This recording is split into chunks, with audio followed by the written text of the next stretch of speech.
Depuis la rentrée 2017, France 2 mise sur affaires conclues au quotidien en fin d'après-midi. Elle, émission, dont Pierre-Jean Chalencon a été vaincu suite à une série de polémiques à elle, et 2020, a fait émerger une nouvelle génération d'acheteurs.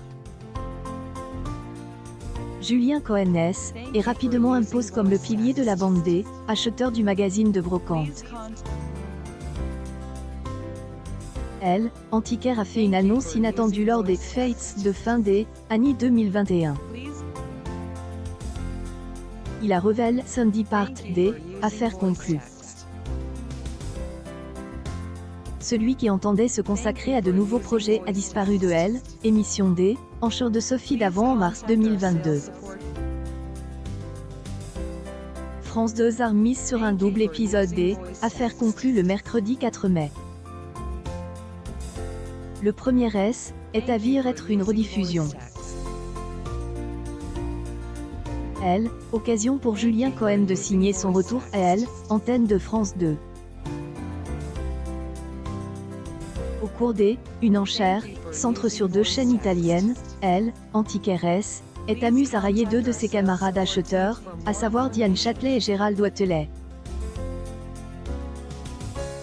Il a fait 6 mois que je passe devant la boutique de Diane et Gérald. Il y a 4 chaises comme cas. Je me suis dit, c'est trop beau, j'ai envie de les acheter. Alors je leur demande le prix, ils me disent 4 000. C'est quand même un peu cher.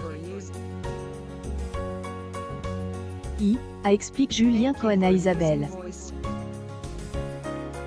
Gérald Ouattelet a tenu à préciser sur il y avait 6 chaises. Celles-ci ont été achetées par un grand décorateur français. Julien Cohen a martelé que elle, homme les a achetées 6 000. En moyenne, les 2 épisodes des affaires conclues, proposés par France 2 entre 16h15 et 17h50, ont été plébiscités par 938 000 et 1,2 million de téléspectateurs, soit 16,2 et 19,3 EL, ensemble du public. Sophie Davant a accusé un coup dur. Tous ces indicateurs des audiences se sont orientés à la baisse. Des scores en recul de 0,7 et 0,2 points sur une semaine et de 1,2 et 1,5 points sur un an.